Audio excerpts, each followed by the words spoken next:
Titre de l'actualité, c'est tout de suite avec la 4e édition du Salon du Travail qui commence aujourd'hui à Montpellier.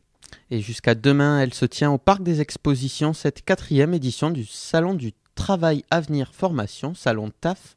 Durant 2 jours, cet événement devrait permettre à des personnes en recherche d'emploi ou de parcours de formation d'accéder à de multiples offres d'emploi et à toutes les informations concernant ces formations. Le Pôle emploi de Montpellier propose plus de 3500 propositions d'emploi dans l'Hérault et sur le bassin montpelliérain. Pour ceux qui cherchent un job d'été, il y a encore la possibilité d'en trouver un. L'année dernière, près de 70% des offres ont été pourvues dans un délai très court. Il est recommandé aux personnes à la recherche d'un emploi de venir munis d'un CV. Les étudiants précaires sont en danger pour la prostitution, c'est ce que montre une enquête. Une étude conduite par le comité de pilotage de lutte contre la prostitution étudiante à l'université Paul Valéry a livré ses résultats sur un panel de 663 étudiants. 13% des étudiants connaissent une personne qui s'est prostituée ou soumise à d'autres formes de commerce du sexe. Pire, un étudiant sur 5 déclare connaître quelqu'un ayant connu un risque de prostitution. Un écran géant sera installé samedi au Pérou dans le cadre de la finale de la Coupe de la Ligue de football face au PSG. Non, face à Marseille. Face à Marseille, autant pour moi, c'est face à Paris, mais c'est face à Marseille, Montpellier-Marseille. Exactement. Montpellier-Marseille sera retransmis sur écran géant au Pérou. Des milliers de Montpelliérains devraient ainsi se rassembler pour supporter les hommes de René Girard face aux tenants du titre. Pour l'occasion, 15 000 supporters prendront la direction du Stade de France à Paris. Au national, Nicolas Sarkozy s'exprime enfin sur la prime de 1 000 €. En visite dans les Ardennes, Nicolas Sarkozy a donné quelques précisions sur son projet de prime salariale lié au versement de dividendes.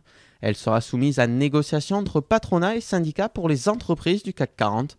Pour les petites entreprises où il n'y a pas de distribution de dividendes, l'entreprise pourra faire une prime aux salariés qui sera exonérée de cotisations.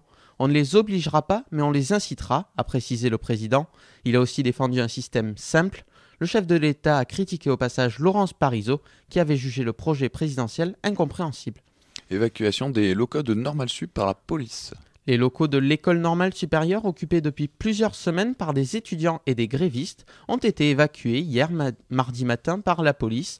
13 occupants ont été délogés sans incident lors de cette opération. Le mouvement social avait débuté le 10 janvier pour demander la titularisation d'une dizaine d'employés. On passe à l'international et l'ouverture d'un pont humanitaire en Libye. Le Programme alimentaire mondial a annoncé hier avoir commencé à acheminer de la nourriture pour 50 000 personnes dans l'ouest de la Libye grâce à l'ouverture d'un couloir humanitaire. C'est la première agence de l'ONU qui achemine des vivres dans l'ouest de la Libye depuis le début des violences. Mais les violences ont continué malgré tout dans cette zone. Plus de 100 personnes ont été tuées en 48 heures à Nalout et Yefren, 2 villes au sud-ouest de Tripoli, pilonnées par les forces de Kadhafi. Au total, le conflit en Libye a déjà fait 10 000 morts et 50 000 blessés. 80% de ces morts sont des civils.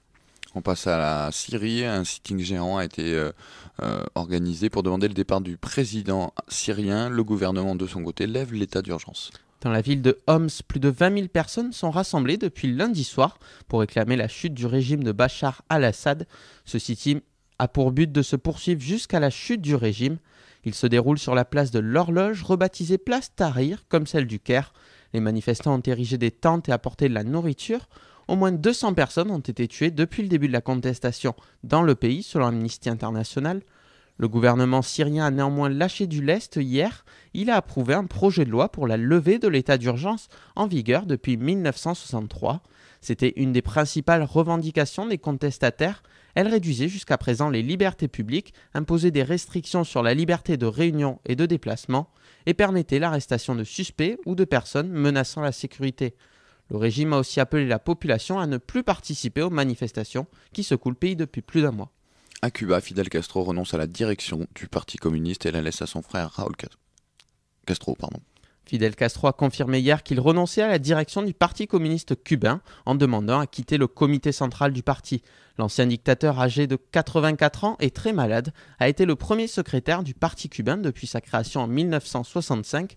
Le 6e congrès du Parti communiste a approuvé le programme de réforme et d'ouverture proposé par le frère du président Raúl Castro pour moderniser le modèle socialiste en vigueur depuis un demi-siècle. Au Japon, TEPCO charge Areva de décontaminer l'eau radioactive de la centrale de Fukushima. Le groupe nucléaire français Areva va fournir un système pour décontaminer l'eau radioactive du site japonais de Fukushima. TEPCO a accepté l'aide du groupe français pour traiter plus de 60 000 tonnes d'eau radioactive répandues sur le site de la centrale.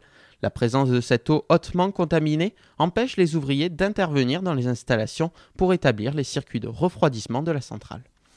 Au Burkina Faso, le président nomme un nouveau Premier ministre. Le président du Burkina Faso, Blaise Compaoré, a désigné lundi un nouveau Premier ministre dans l'espoir de mettre fin à la contestation naissante dans le pays. Le nouveau chef du gouvernement est Luc Adolphe Thiaw, actuel ambassadeur à Paris et journaliste de formation.